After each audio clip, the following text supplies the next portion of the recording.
आपण बघत आहात AKP न्यूज मराठी, आपला आवाज आपली ताकद।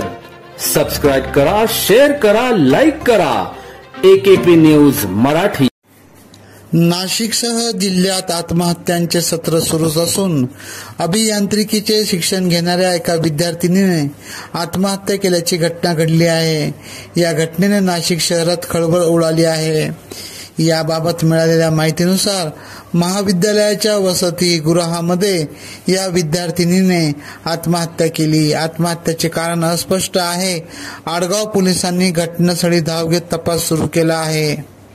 अस्मिता संजय पाटील वर्ष 18 असे आत्महत्या केलेल्या मुलीचे नाव आहे। अस्मिताने महाविद्यालयाच्या वसतिगृहाच्या 3ऱ्या मजल्यावरून रूममध्ये गळफास घेऊन आत्महत्या केली। दरम्यान घटनेची माहिती मिळताच आडगाव पोलिसांनी घटनास्थळी धाव घेत अस्मिताचा मृतदेह ताब्यात घेतला असून शवविच्छेदनासाठी रुग्णालयात पाठवला आहे।